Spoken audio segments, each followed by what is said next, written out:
நண்பர்களே, கடகராசியை பொறுத்த வரைக்கும் சந்திரனால் ஆளப்படுகிற ராசி அப்படின்னு சொல்லுவாங்க. இந்த ராசியில் பிறந்தவங்க மனசு, உணர்ச்சி, குடும்பம் இந்த மூணையுமே மையமாக வச்சு தான் இவங்க வந்து வாழ்வாங்க. இவங்களோட வாழ்க்கையில் பெரும்பாலும் உணர்ச்சிகளும் உறவுகளும் சுற்றி நடக்கும். இந்த ராசியை பொறுத்த வரைக்கும் நன்மைகளும் உண்டு, பல தீமைகளும் உண்டு. கல்வி சம்மந்தப்பட்ட விஷயத்துலையும் சரி, இவங்களோட வாழ்க்கை சம்மந்தப்பட்ட விஷயத்துலையும் சரி, பணம் சம்பாதிக்கக்கூடிய தொழில்களையும் சரி, நிறைய கஷ்டப்பட்டு தான் முன்னேறுவாங்க. இதில் முக்கியமானது குடும்ப வாழ்க்கை. குடும்ப வாழ்க்கையில் நீங்கள் படாத கஷ்டமே கிடையாது. நீங்கள் அணுகாத துரோகங்களே கிடையாது. நிறைய பேர் உங்களை வந்து ஏமாற்றிட்டு போயிருப்பான். எக்கச்சக்கமாக வந்து ஏமாற்றிருப்பான். வாழ்க்கை, குணாதிசயம், இந்த எதிர்காலம் இது எல்லாமே இப்போ நான் உங்களுக்கு என்ன ஏது அப்படிங்கிற தெளிவாக ஓப்பனாக சொல்கிறேன். இந்த ராசிக்காரர்களை பொறுத்த வரைக்கும் சந்திரனால் ஆளப்பட்டாலும் சந்திரன் எப்போது வந்து நீச்சப்படுகிறார்களோ அப்போது வந்து உங்களுக்கான பிரச்சனைகள் வந்து போயிருக்கும். ஸோ இனி வரக்கூடிய காலகட்டத்தில் எப்படி இருக்குது சார்? பழசெல்லாம் தெரியுது சார், கஷ்டம்லாம் பட்டது தான், என்றைக்கு நல்லது நடக்கும், பழசை பேசி என்றைக்கு தான் இது பண்ணுவீங்க, புதுசாக சொல்லுங்கள் அப்படிங்கிறவங்களுக்கு இனி வரக்கூடிய நாட்களை உங்களுக்கு சொல்கிறேன். நீங்கள் எந்தெந்த விஷயத்தில் உங்களோட கேரக்டரிஸ்டிக்ஸ் எப்படி இருக்கும்போது குணாதிசயமானது உங்களது எப்படி வந்து உங்களுடைய வாழ்க்கை வடிவமைப்பது அப்படிங்கிறது எல்லாத்தையுமே நான் சொல்கிறேன், கேட்டுக்கோங்க. ரொம்ப சென்சிட்டிவான சில விஷயங்கள் என்ன அப்படின்னா, நீங்கள் ரொம்ப சென்சிட்டிவான ஆள், அதுதான் ஃபஸ்ட்டு. மற்றும் எமோஷனான ஆள், பிறர் உணர்ச்சியை எளிதில் புரிந்து கொள்ளக்கூடியவங்க. பிறரோட உணர்ச்சியை ரொம்ப எளிதில் புரிந்து கொள்ளக்கூடிய ஒரு நபர்களில் நீங்களும் ஒருவர். குடும்பத்தை மிகவும் முக்கியமாக வந்து கருதுபவர்கள், ரொம்ப முக்கியமாக கருதுவீங்க. எந்த பிரச்சனையும் இல்லாமல் லைஃப் வந்து முன்னேற்றி கொண்டு வரத்தில் உங்களுக்கு ரொம்ப ஒரு ஆர்வம் அதிகம். ஆனால் என்ன பண்ணுறது, பிரச்சனை உங்களை துரத்திட்டே இருந்திருக்கு. நிறைய விஷயங்களில் வந்து நீங்கள் நினச்ச மாதிரி நடக்க முடியாத அளவுக்கு உங்களை வந்து கஷ்டப்படுத்தியிருக்கு. இந்த ராசிக்காரர்கள் வெளியில் அமைதியாக இருப்பாங்க, ஆனால் உள்ளுக்குள்ளே பல விஷயங்களில் வைத்துக்கொள்வாங்க. உங்கள்கிட்ட இருக்கிற ஒரு நல்ல குணமே அதுதான். வெளியே வந்து யாருக்கிட்டையும் உங்களுடைய கஷ்டங்களை சொல்லி நீங்கள் வந்து ஃபீல் பண்ணிகிட்டு இருக்க மாட்டீங்க. நிறைய கோயில்களில் போனால் உங்களுக்கு தானாக கண்ணு தண்ணி வந்துடும். உங்களுடைய கஷ்டங்களை சொல்லியே நீங்கள் வந்து நிறையா ஃபீல் பண்ணி கண்ணு தண்ணி விட்டுருப்பீங்க. இந்த ராசிக்காரர்களை பொறுத்த வரைக்கும் நல்ல குணாதிசயங்கள் கொண்ட ராசிக்காரர்கள் அப்படின்னு சொல்லுவாங்க. அன்பு மற்றும் பரிவு இதுதான் உங்களோட மெயின் பர்பஸ் அப்படின்னு சொல்லுவாங்க.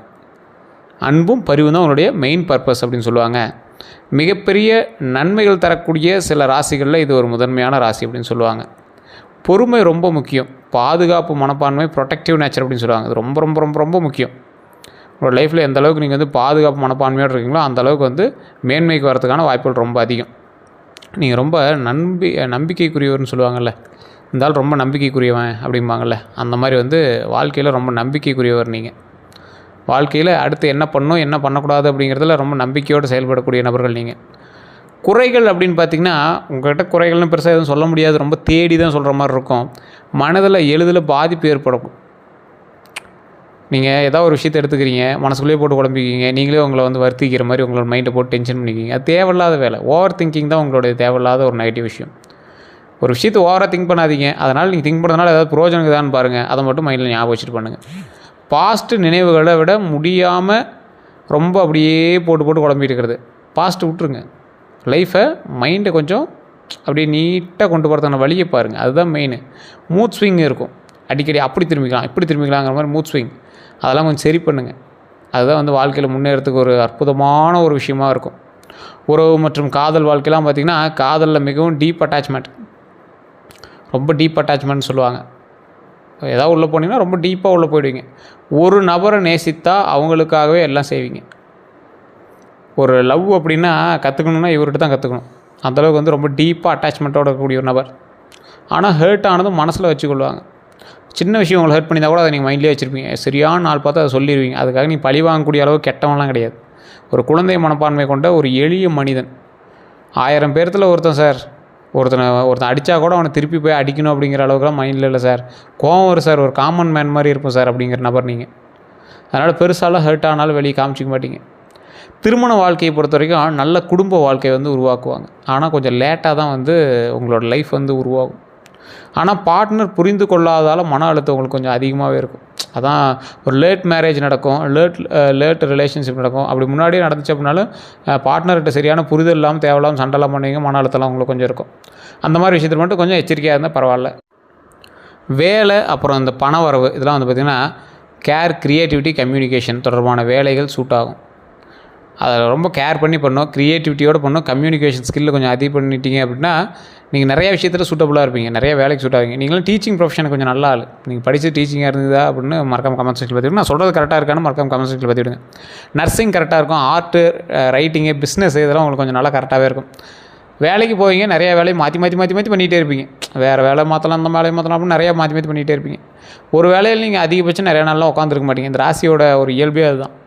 பணம் அப்படின்னா சேமிக்கக்கூடிய பழக்கம் இருக்கும். ஃபேமிலி தேவைக்காக செலவு செய்வாங்க. கொஞ்சம் பொறுமையாக நிதானமாக பண்ணிங்கன்னா நன்மை உண்டு. அதே போல் இந்த ராசிக்காரர்கள் ஃபேமிலி செலவு வந்து செய்கிறாங்க அப்படின்னா ஃபேமிலியில் உங்கள்கிட்ட தான் அமௌண்ட் வாங்கி நிறைய பேர் செலவு பண்ணுவாங்க. அதன் மூலமாக அவங்களும் முன்னேறுவாங்க. உங்களுக்கு ஒரு வகையில் பாசிட்டிவாக தான் இருக்கும், பரவாயில்லையாக தான் இருக்கும். வாழ்க்கையில் கட்டாயம் நடக்கும் அப்படிங்கிற முக்கியமான விஷயங்கள் என்ன அப்படின்னா, கடகராசிக்காரர்களுக்கு ஒரு எமோஷன் பிரேக் பாயிண்ட் இருக்கும். வாழ்க்கையில் ஒரு கட்டத்தில் மனதளவில் பெரிய பாதிப்பு உண்டு. அது அவர்களை மாற்றக்கூடிய டேர்னிங் பாயிண்ட் ஆகும். டக்குன்னு டேர்ன் ஆகும். அது அப்படியே மிகப்பெரிய ஒரு ப்ளஸ் பாயிண்ட்டாகவும் மாறலாம். அது உங்களுடைய தசாபுத்தி பொறுத்து இருக்குது, உங்களுடைய கிரகநிலை மாற்றத்தை பொறுத்து இருக்குது. ஸோ உங்களுடைய எமோஷனல் பாயிண்ட் எப்படி இருக்குன்னு பாருங்கள். அது எந்த அளவுக்கு வந்து உங்களை முன்னேற்றி கொண்டு வந்திருக்கு அப்படின்னு பாருங்கள். கோவப்படுறீங்க அப்படின்னா அது உங்களோட பேரை கெடுத்துறதுக்கான வாய்ப்புகளும் இருக்குது. சமீபத்தில் சின்ன சின்ன விஷயங்களாலும் உங்களை பேர் கெட்டிருக்கும். அது இந்த 3 வருட காலகட்டங்களாக கூட இருக்கலாம். அது வேறு ஒருத்தர்னால நீங்கள் ஹெல்ப்புக்காக போய் தேவையில்லாமல் நீங்கள் வந்து பேசி சண்டை போட்டு அந்த மாதிரி சில விஷயங்களால வாழ்க்கையில் ஒரு கட்டத்தில் மனதளவில் பெரிய பாதிப்புலாம் ஏற்பட்டு அது வந்து ஒரு டேர்னிங் பாயிண்ட்டாக உங்களுக்கு வந்து அமைஞ்சிருக்கும். குடும்ப பொறுப்பு சீக்கிரம் உங்களுக்கு வருங்க. இளம் வயதிலேயே ரெஸ்பான்சிபிலிட்டி எடுத்துக்குவீங்க. இதை நாம் தான் பண்ணணும், இதை கரெக்டாக பண்ணால் நம்மளுக்கு நல்லது நடக்கும், ஃபேமிலியே நல்லா பார்த்துக்கலாம் அப்படிங்கிற மாதிரி நிறைய ரெஸ்பான்சிபிலிட்டி வந்து உங்களுக்கு அதிகமாக இருக்கும். நம்பியவர்களால் மனவேதனை வந்து கண்டிப்பாக உங்களுக்கு உண்டு. அதுக்கு முன்னாடி கண்டிப்பாக நம்பியவங்களால் மனவேதனைப்பட்டிருப்பீங்க. க்ளோஸ் சர்க்கிள்லேருந்து ஹர்ட் ஆக வாய்ப்பு அதிகம். தேவையில்லாமல் கோவப்பட்டிருப்பீங்க, தேவையில்லாமல் ஹர்ட் ஆகிருப்பீங்க. இந்த மாதிரி நிறைய விஷயங்கள் உண்டு. ஸோ அந்த மாதிரி விஷயத்தெல்லாம் கொஞ்சம் கவனமாக இருந்துக்கோங்க. திடீர் வளர்ச்சி ஸ்லோவாக இருந்தாலும் ஒரு கட்டத்தில் சடன் க்ரோத் உண்டு. சடன் க்ரோத்னால் எந்த மாதிரி இருக்கும்? டக்குன்னு அப்படி வளர்ந்து வருது, டக்குன்னு ஒரு பெரிய ஆளாக வருது. இந்த மாதிரி விஷயங்களில் சடன் க்ரோத் உண்டு. தமிழ் வருட பிறப்பு சித்திரை மாதம் பிறந்துச்சு. சித்திரை மாதம் பிறந்ததுலேருந்து நிறைய பேர் சித்திரை மாதத்துக்கான பலன்களும் கேட்குறீங்க. சரி, இனி வரக்கூடிய காலகட்டங்கள் எப்படி இருக்க போகுது? தமிழ் வருடங்கள் மட்டும் இல்லை, மே மாதமாக இருந்தாலும் சரி, எப்படியா இருந்தாலும் சரி, அதில் எப்படி இருக்க போகுது? சித்திரை மாத பலன்கள் எப்படி இருக்க போகுது? சித்திரை மாதம் தொடங்குறதுக்கு ஒரு புதிய வருடம். கடகராசிக்கு மனநிலை வந்து ஒரு புதிய தொடக்கமாக இருக்கும். உங்களோட மனநிலையை வச்சு தான் அடுத்து நீங்கள் என்ன ஸ்டெப் எடுக்க போகிறீங்க அப்படிங்கிறதே இருக்குது. பழைய நினைவுகள் ஸ்லோவாக குறையும். கொஞ்சம் கொஞ்சமாக நிதானமாக அப்படியே பழைய நினைவுகள்லாம் மறந்து மனநிலை வந்து சரி பண்ணிவிட்டு புதிய தொடக்கத்தை நோக்கி நீங்கள் வந்து பிரயாணம் பண்ணுவீங்க. முக்கியமான பலன்கள் அப்படின்னு பார்த்துட்டா குடும்பத்தில் நல்ல மாற்றம் உண்டுங்க. குடும்பத்தில் நல்ல மாற்றங்கிறது எதை பொறுத்து? ஏற்கனவே சண்டை போட்டுருந்தீங்க சரியாகுவாங்க. தேவையில்லாத பிரச்சனைகள்லாம் அப்படியே கொஞ்சம் கொஞ்சமாக சரியாகும். நம்பிக்கை உங்கள் மேலே வர ஆரம்பிக்கும். நம்பிக்கை உங்கள் மேலே ஒரு 4 பேர் வச்சுட்டாவே நீங்கள் என்ன பண்ணுவீங்க? அடுத்தடுத்து அப்படியே மேலே வரதுக்கான வாய்ப்புகள், வழிகள் எல்லாத்தையும் தேட ஆரம்பிப்பீங்க. கடன் பிரச்சனையெல்லாம் அப்படியே சால்வ் பண்ணிகிட்டே வருவீங்க. நகை வாங்குவீங்க. அந்த மாதிரி ஒரு முக்கியமான சில பாயிண்ட்ஸ் எல்லாமே நீங்கள் பண்ண ஆரம்பிப்பீங்க. வேலை வாய்ப்பு அல்லது முன்னேற்றம் கொஞ்சம் அதிகரிக்கக்கூடிய ஒரு காலகட்டம். புதிய உறவுகள் உருவாகும். அப்படின்னா என்ன? ஒன்றே கல்யாணம் ஆகும், இல்லைனா குழந்தை பிறக்கும். ஸோ இதுதான் புதிய உறவு. இல்லைனா காதல் வாய்ப்படுவீங்க. ஸோ இந்த மாதிரி புதிய உறவுகள். அப்படி இல்லையா, தொழிலில் உங்களுக்கான ஒரு நபரை வந்து நீங்கள் தேர்ந்தெடுத்து அவங்களோட பார்ட்னர்ஷிப்பாக நீங்கள் வந்து தொழில் பண்ணுறதுக்கான வாய்ப்புகள் கொஞ்சம் அதிகம். அதே மாதிரி நீங்கள் கவனமாக இருக்கிறது எமோஷன் டெசிஷன் தான் அவாய்ட் பண்ணுங்கள். என்ன சார் எமோஷனல் டெசிஷன்? கோபமாக இருப்பீங்க, அந்த இடத்துல ஒரு பாயிண்ட் எடுப்பீங்க. அதெல்லாம் தேவையில்லாதது.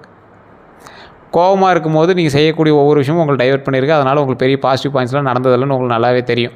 அதனால் அந்த மாதிரி விஷயத்தில் மட்டும் கொஞ்சம் கவனமாக இருங்க. ஒரு கோவப்படுறீங்களா, அமைதியாக உட்காருங்க, கொஞ்ச நேரம் தூங்கி எழுந்திரிங்க, இல்லையா ஏதாவது ஒரு ரீல்ஸ் பாருங்கள், டென்ஷன் ஆகாதீங்க, மைண்டை கொஞ்சம் ரிலாக்ஸாக வச்சுக்கோங்க. ஆன்மீக பயணம் போயிட்டு வாங்க, ரொம்ப நல்லது. அந்த மாதிரி விஷயங்கள் மட்டும் கவனமாக இருங்க. அதே மாதிரி ஹெல்த்தை கவனிக்கணும்.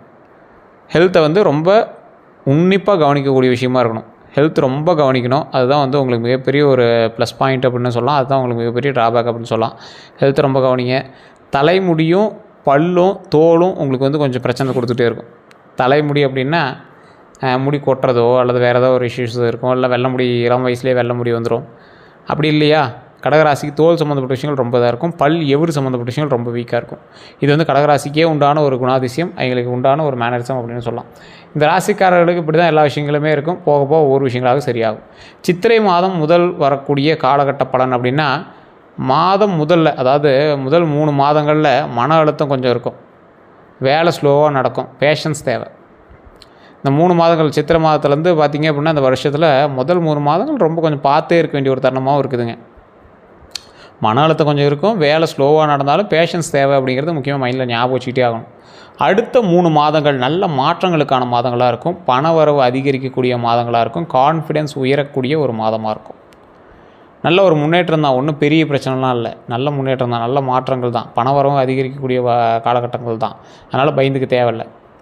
ஆண்டோட நடுப்பகுதியில் ஆண்டோட நடுப்பகுதியை பொறுத்த வரைக்கும் வாழ்க்கையில் முக்கிய முடிவு எடுக்கக்கூடிய தருணம். வீடு வேலை மாற்றக்கூடிய வாய்ப்பு உண்டு.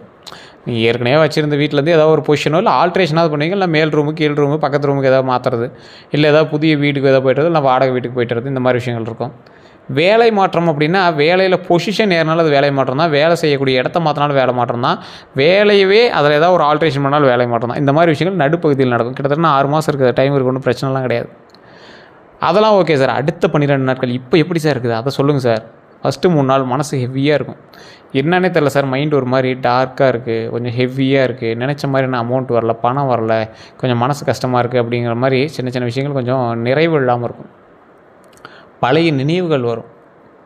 ஏதோ ஒரு பாஸ்ட் வந்து உங்களை வந்து அப்படியே கொஞ்சம் டைவர்ட் பண்ணிகிட்டே இருக்கும். அதெல்லாம் கொஞ்சம் எச்சரிக்கையாக இருக்க வேண்டிய ஒரு தருணமாக இருக்கும்.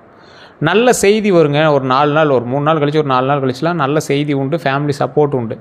அது வந்து உங்களை அப்படியே மைண்டை கொஞ்சம் சரி பண்ண ஆரம்பிக்கும். அதுக்கப்புறம் அந்த 6 நாள் கழிச்சு 7லேருந்து ஒரு 9வது நாள் வரைக்கும் பண வரவு அல்லது கிஃப்ட்டு உங்களுக்கு வரும். பரவாயில்ல சார், இந்த கிஃப்ட்டு கொஞ்சம் பரவாயில்லையா இருக்குது, இந்த பண வரவுனால கொஞ்சம் பாசிட்டிவாக இருக்குது, பரவாயில்ல. ரொம்ப நாளாக லேண்ட் ஒன்று விற்காமல் இருந்துச்சு, அந்த லேண்டு வந்து விற்றுச்சு, அதனால் கொஞ்சம் கமிஷன்ஸ் கிடச்சிது, இல்லை அந்த லேண்டு மூலமாக லாபம் கிடச்சிது, இல்லை ரொம்ப நாளாக ஒரு வண்டி இதாக இருந்தது, அதன் மூலமாக ஒரு லாபம் கிடச்சிது, ஒரு பெண்டிங் கிடந்த ஒரு விஷயத்தை கம்ப்ளீட் ஆச்சு, அதனால் கொஞ்சம் மன நிறைவு. அதே மாதிரி மனநிலையில் இம்ப்ரூவ்மெண்ட்டு, இதெல்லாம் வந்து அந்த டைமில் நடக்கும். மனநிலையில் இம்ப்ரூவ்மெண்ட்டுங்கிறது நல்ல ஒரு ப்ளஸ் பாயிண்ட் தானே. அதே மாதிரி நாள் 10லேருந்து 12க்குள்ளே முக்கியமான முடிவு எடுப்பீங்க. ஒரு பெரிய தொடக்கம். என்ன முக்கியமான முடிவு? வாழ்க்கையில் முன்னேறுவதற்கான ஒரு முக்கியமான முடிவு அந்த நாள். ஒரு புதிய தொடக்கமும் உண்டு. புதிய தொடக்கம்னா எதை நோக்கி புதிய தொடக்கமாக இருக்கும்? உங்களுடைய வாழ்க்கையில் அடுத்த ஸ்டெப் எப்படி இருக்கும் அப்படிங்கிறத நோக்கி ஒரு புதிய தொடக்கமாக இருக்கும். அது உங்களுக்கு ப்ளஸ்ஸாகவும் அமையலாம், இல்லை அது கொஞ்சம் ஒரு அளவுக்கு உங்களை டைவர்ட் பண்ணுற மாதிரி இருக்கலாம். அதை எப்படி சார் நம்ம தெரிஞ்சுக்கிறது அப்படின்னா, நம்மளோட சேனல் ஃபாலோ பண்ணிட்டு பார்க்க ஆரம்பிச்சிக்கலாம். அதில் நம்ம அப்பப்போ சொல்லிட்டே வந்துட்டு தான் இருக்கோம். உங்களுடைய மேனுவல் புக்குன்னு ஒன்று இருக்குதுங்க. என்னது? உங்களுடைய ஜாதகம். எந்த நாளில் பிறந்தீங்க, எந்த தேதியில் பிறந்தீங்க, எந்த ஊரில் பிறந்தீங்க, அதுதான் உங்களுக்கு மெயின். அதை மட்டும் வச்சு உங்களோட ஜாதகத்தை கணிச்சோம் அப்படின்னா, எந்த நாளில் பிறந்தீங்க அப்படிங்கிறத வச்சு உங்களுடைய ராசி நட்சத்திரம் இதெல்லாம் வந்துடும். எந்த டைமு எந்த இடத்துல பிறந்தீங்கிறத வச்சு உங்களோட லக்கினம், உங்களுடைய ஆக்சிஸ் வச்சு லக்கினம் வந்து கண்டுபிடிச்சிடலாம். அப்போ இது எல்லாத்தையும் வச்சு உங்களுடைய கட்டங்கள் அமைக்கும் போது தசாபுத்தி எப்படி வருது, தசாபுத்தி எந்த நாள்லேருந்து எந்த நாளுக்குள்ளே உங்களுக்கு வந்து மாறுது, அதை வச்சு உங்களுடைய ஓவரால் ஜாதகத்தை கணிச்சிடலாம். அதை வச்சு தான் அடுத்து எப்படி நடக்க போகுது, இந்த தொடக்கம் உங்களுக்கு பாசிட்டிவாக இருக்குமா நெகட்டிவாக இருக்குமா அப்படிங்கிற மாதிரி இருக்கும். நிறையா பேருக்கு தெரியும், ஒரு டைமு ஒரு லைஃப்பில் ஒரு குரு வந்துட்டாலோ சுக்கிரன் வந்துட்டாலோ சூப்பர் அப்படிங்கிற மாதிரி இருப்பாங்க. அது சுக்கிரன் வந்துட்டா சூப்பர், அது நல்லதில் இருக்கால் எப்படி இருக்குது, பாசிட்டிவாக இருக்கால் எப்படி இருக்குது அப்படிங்கிறத நம்ம தெரிஞ்சுக்கணும். அதே போல் பரவாயில்ல சார் பாசிட்டிவாக இருக்குது அப்படின்னா, உங்களுடைய வீட்டில் உங்கள் குழந்தைகள், மனைவி, கணவன் அந்த மாதிரி இருக்காங்க, மனைவி இருக்காங்க, உங்களுடைய தாய் தந்தை இருக்காங்கன்னா அவங்களுக்கு எப்படி இருக்குது, அதை பொறுத்து உங்களோட மாற்றங்கள் இருக்கிறதுக்கான வாய்ப்புகள் இருக்குது. ஏன்னா ஒரு மனிதன் பிறக்கிற போது அவனுடைய ஜாதகம் மட்டும் அவனை ஃபுல்லாக விளையாடுறதில்ல, அவனுடைய கூட இருக்கிறவனோட ஜாதகம் சேர்ந்து விளையாடுது. ஸோ அப்போ உங்களுக்கு கொடுக்க வந்தால் அதை தடுக்கக்கூடாது, அதுவும் சேர்ந்து கொடுக்க வரணும். அப்போ தான் வந்து நன்மைகளை வந்து வாங்க முடியும். அதே போல் இந்த ராசிக்காரர்கள் தனிப்படையான ஜாதகம் பார்க்கணும் அப்படிங்கிறவங்க உங்களுடைய பிறந்த நேரம், பிறந்த ஊர், பிறந்த தேதி எடுத்துகிட்டு கீழே ஒரு நம்பர் இருக்குது பார்த்தீங்கன்னா, அந்த நம்பருக்கு ஃபோன் பண்ணுங்கள். ஃபோன் மூலமாக நீங்கள் பேசி தெரிஞ்சிக்கலாம், ஒன்றும் பெரிய இதெல்லாம் கிடையாது. அப்பாயின்மெண்ட் பேஸில் தான் ஜோதிடம் பார்ப்பாங்க. ஒரு விஐபி ஜோதிடர் தான். ஸோ அதுக்கு தகுந்த மாதிரி தான் ஃபீஸஸ் எல்லாமே இருக்கும். உங்களுக்கு வாய்ப்பு இருக்குது, இல்லை ஓகே சார் அப்படிங்கிறவங்க மட்டும் பண்ணுங்கள். ஏன்னா இவர் வந்து சும்மா நார்மலாக ஒரு பேசிக்கு சொல்லிட்டு போகிறவங்களாம் கிடையாது. கிட்டத்தட்ட 200க்கும் மேற்பட்ட ஜோதிடர்களுக்கு ஆசான். நீங்கள் பேசுனீங்கன்னா உங்களுக்கே தெரிய ஆரம்பிக்கும். 200 ஜோதிடர்களுக்கு ஆசான், கிட்டத்தட்ட 200 ஜோதிடர்களுக்கு ஆசான். இன்றைக்கி அவர் வந்து நிறைய பேருக்கு வந்து பாடம் கற்பித்து கொடுத்துட்ருக்காரு, ஜோதிடம் கற்றுக் கொடுத்துட்ருக்காரு. 5 லாங்குவேஜில் ஜோதிடம் பார்க்கக்கூடியவர், பிரபலமான ஆக்டர். இன்றைக்கி ஒரு அரசியல் பிரமுகரும் கூட, அவர்களுக்கும் நிறையா பேருக்கு வந்து ஜோதிடம் பார்க்கக்கூடியவர்கள் இவரும் ஒருத்தர். அடுத்து என்ன பண்ணுங்கிறத கூட அப்பப்போ செக் பண்ணி சொல்லிகிட்டே இருக்காங்க. இந்த மாதிரி சீக்ரெட் ஜோதிடர்கள்லாம் நீங்கள் அவ்வளோ சீக்கிரம் நேரில் பார்த்துருக்க மாட்டீங்க. ஒரு டைம் நீங்கள் பார்த்துறீங்க அப்படின்னா நீங்கள் விடவும் மாட்டீங்க. அந்தளவுக்கு அப்படியே லிங்க் ஆகிட்டு போயிட்டே இருப்பீங்க. இது நீங்கள் ப்ரமோஷனாக எடுத்துட்டாலும் சரி, இல்லை எப்படி எடுத்துட்டாலும் சரி. எனக்கு சில விஷயங்கள் வந்து கரெக்டாக சொன்னாங்க, கரெக்டாக பண்ணாங்க, அதை அடுத்தடுத்து அப்டேட் பண்ணிகிட்டே இருக்காங்க. அதே போல் தான் நான் வந்து உங்களுக்கு ஒரு லிங்காக தான் கொடுக்குறேன், நீங்கள் வேணும்னா மட்டும் பயன்படுத்திக்கலாம். அதே போல் காதல் பிரச்சனை, இந்த வசியம் சம்மந்தப்பட்டது, இந்த மாதிரி எல்லா விஷயத்துக்கும் தீர்வும் இவர் வச்சுருக்கார். Up to date A to Z கம்ப்ளீட்டாக வந்து இவர் வந்து எல்லாத்தையும் கிளியர் பண்ணி கொடுத்துறாரு. உங்களுக்கு வேணும் அப்படின்னா மட்டும் நீங்கள் அதை பயன்படுத்திக்கலாம். அதே மாதிரி நிறைய பேர் நம்ம சேனலில் ஃபாலோ பண்ணாமல் பார்த்துருக்கீங்க, சப்ஸ்கிரைப் பண்ணாமல் பார்த்துருக்கீங்க. எங்கெல்லாம் ஃபாலோ பண்ணி சப்ஸ்கிரைப் பண்ணிட்டு பக்கத்தில் பெல் பட்டன் ப்ரெஸ் பண்ணி ஆல் அப்படின்னு கிளிக் பண்ணிக்கோங்க. நிறைய ராசிக்காரர்களில் கவனிக்க வேண்டிய சில விஷயங்களில் இந்த ராசிக்காரர்கள் கவனிக்க வேண்டிய ஒரு முக்கியமான விஷயம் என்ன தெரியுமா? நீங்கள் எந்த விஷயத்தில் கவனமாக இருக்கணும், எந்த விஷயத்தில் கவனிக்க வேண்டிய விஷயங்கள் அப்படின்னு பார்த்தீங்கன்னா, ஓவர் திங்கிங் கண்டிப்பாக குறையணும். ஓவர் திங்கிங் கண்டிப்பாக குறைக்கணும். அதை மட்டும் மைண்டில் நல்லா ஞாபகம் வச்சுக்கோங்க. பாஸ்ட்டை விடுறதுக்கு கற்றுக்கொள்ளுங்க. ஹெல்த்தை கண்டிப்பாக கவனிக்கணும். நெகட்டிவிட்டியை அவாய்ட் பண்ணுங்கள். இது 4 மட்டும் சரி பண்ணிட்டீங்க அப்படின்னா ரொம்ப நல்லது. ஓவர் திங்கிங் நீங்கள் என்ன பண்ணாலும் கண்டிப்பாக குறைச்சே ஆகணும், வேறு வழியே இல்லை. பாஸ்ட்டை கண்டிப்பாக விடுறதுக்கு கற்றுக்குங்க. ஹெல்த்தை கவனிச்சுக்கணும். கண்டிப்பாக ஹெல்த்தை கவனிச்சுக்கோங்க. நெகட்டிவிட்டியை அவாய்ட் பண்ணிக்கோங்க. நெகட்டிவிட்டி அவாய்ட் பண்ணிக்க அப்படின்னா மிகப்பெரிய சக்ஸஸ் உண்டு. அது மட்டும் மைண்டில் நல்லா ஞாபகம் வச்சுக்கோங்க. அதிர்ஷ்டத்தை அதிகரிக்க செய்யணும், அதை மட்டும் மைண்டில் நல்லா ஞாபகம் வச்சுக்கோங்க. திங்கட்கிழமை சந்திரன் வழிபாடு கண்டிப்பாக முக்கியம். அம்மன் கோவில் தரிசனம் ரொம்ப முக்கியம். பால் அபிஷேகம், அன்னதானம் கண்டிப்பாக பண்ணுங்கள். இது ரொம்ப நல்லது. திங்கட்கிழமை சந்திரனோட வழிபாடு எப்படி பண்ணோம்? நைட்டு. அதே போல் சிவன் ஆலயத்துக்கு போனீங்கன்னா சந்திரன் சூரியன் இருப்பாங்க, சந்திரன்கிட்ட வழிபாடு பண்ணலாம். இல்லை நவகிரகங்கள் வழிபாடு பண்ணிங்கன்னா அங்கே வந்து திங்கட்கிழமை சந்திரன் வழிபாடு பண்ணலாம். நீங்கள் நார்மலாக சாயங்காலம் அல்லது 6-7 மணிக்கு மேலே சந்திர பகவானை பார்த்து நீங்கள் வழிபட்டாலும் அது வந்து சந்திர வழிபாடு தான். அம்மன் கோயிலில் தரிசனம், எந்த அம்மன் கோயிலாக இருந்தாலும் சரி தரிசனம் செய்தால் ஒரு மிகப்பெரிய நன்மை உண்டு அப்படிங்கிறத ஞாபகம் வச்சுக்கோங்க. பால் அபிஷேகம், எந்த கோயிலில் பால் அபிஷேகம் செஞ்சாலும் ஒரு பாக்கெட் பால் வாங்கி கொடுத்தீங்க அப்படின்னா போதுமானது. அல்லது உங்கள் வீட்டில் மாடு இருக்குது சார், அதை நாங்கள் கொஞ்சம் பால் கொண்டு போய் கொடுக்குறோம் அப்படின்னாலும் ரொம்ப நல்லது. பால் அபிஷேகத்துக்கு பால் உங்கள் கையால் கொடுத்தா ரொம்ப ரொம்ப ரொம்ப ரொம்ப நல்லது. அது மட்டும் மைண்டில் நல்லா ஞாபகம் வச்சுக்கோங்க. அன்னதானம், இந்த அன்னதானம் தான் சார் கடகராசிக்காரர் நிறைய பேர் அதிக செலவு பண்ணி எப்படி சார் அன்னதானம் பண்ணுறது அப்படிங்கிற மாதிரி வச்சுருப்பீங்க. நீங்கள் அதிக செலவுலாம் பண்ணி அன்னதானம் பண்ண அவசியமே கிடையாது. குறிப்பிட்ட அளவு உங்கள்கிட்ட ஒரு 5 பேருக்கு பண்ணுற அளவுக்கு தான் அன்னதானத்துக்கான அமௌண்ட் இருக்குது. பண்ணுங்கள் சார், அதுதான் மிகப்பெரிய லாபமே. ஒரு 5 பேர்த்துக்கு நீங்கள் வந்து தயிர் சாதம், தக்காளி சாதம், லெமன் சாதம் ஏதோ ஒன்று செஞ்சு கொடுக்குறீங்க. அதன் மூலமாக எங்கள் வயிறு நம்பியது, மனது நம்புது. அதுதான் உங்களுக்கு மிகப்பெரிய ஒரு சாப விமோச்சனம். சரி சார், இந்த கடகராசிக்காரர்கள் மனதில் பல சோதனைகள் இருந்தாலும் அவங்க அன்பால் வெற்றி பெறுவாங்க அப்படிங்கிறது ஒரு உண்மை. ஸ்லோவாக இருந்தாலும் வாழ்க்கையில் நிலையான உயர்வு இருக்குங்கிறது உண்மை. அதனால் பயந்துக்கு தேவையில்லை. வாழ்க்கையில் சின்ன சின்ன விஷயங்கள், சின்ன சின்ன கஷ்டங்கள் வந்து போகும். இப்போ நான் சொன்ன விஷயங்கள்லாம் உங்கள் லைஃப்பில் வந்து போயிருக்கலாம். ஓவர் திங்கிங்கு, பாஸ்ட்டு, இந்த ஹெல்த் இஷ்யூஸு, நெகட்டிவிட்டி அவாய்ட் பண்ணுறது, இந்த முடி பிரச்சனை, இதெல்லாம் நிறைய உங்களுக்கு வந்துட்டு போயிருக்கும். ஆனால் சொன்னது எந்தளவுக்கு உண்மை அப்படின்னு மறக்காம கமெண்ட் செக்ஷனில் பார்த்து விடுங்க. அடுத்த 12 நாட்கள் உங்களுக்கு எப்படி இருக்க போகுதுன்னு அடுத்த வீடியோக்கள் நான் சொல்ல போகிறேன். அதுக்கு நம்ம சேனலை ஃபாலோ பண்ணிட்டு தான் நீங்கள் வந்து பார்த்தாகணும். ஸோ ஃபாலோ பண்ணிக்கோங்க. கமெண்ட் செக்ஷனில் நான் சொன்ன விஷயங்கள்லாம் செட் ஆச்சு அப்படின்னு மறக்காமல் சொல்லுங்கள். அதே போல் ஓம் பத்ராளியம்மனை போற்றி, ஓம் பத்ராளியம்மனை போற்றி, ஓம் பத்ராளியம்மனை போற்றி அப்படின்னு மறக்காமல் கமெண்ட் செக்ஷனில் 3 டைம் பதிவிடுங்க. எப்போ ஃப்ரீ டைமாக இருக்கீங்களோ அப்போ வந்து ஓம் பத்ராளியம்மனை போற்றி, ஓம் பத்ராளியம்மனை போற்றி, ஓம் பத்ராளியம்மனை போற்றி அப்படின்னு மறக்காமல் அப்பப்போ சொல்லி பாருங்கள். அது ரொம்ப மிகப்பெரிய பாசிட்டிவ் வைப்பை கொடுக்கும். நிறைய பேருக்கு தெரியல. இந்த டைம் நீங்கள் வந்து கண்டிப்பாக தெரிஞ்சுக்கோங்க. இதன் மூலமாக பல நன்மைகள் உண்டு. பத்ராளியம்மன் வந்து மிகப்பெரிய சக்தி வாய்ந்த அம்மன். அதனால் கண்டிப்பாக இதெல்லாம் வழிபட்டிங்க அப்படின்னா ரொம்ப நன்மை உண்டு. சரி சார், நம்ம சேனலை ஃபாலோ பண்ணிக்கோங்க. இந்த வீடியோ பிடிச்சா கண்டிப்பாக உங்கள் நண்பர்கள் பகிருங்க. எல்லோருக்கும் நன்றி.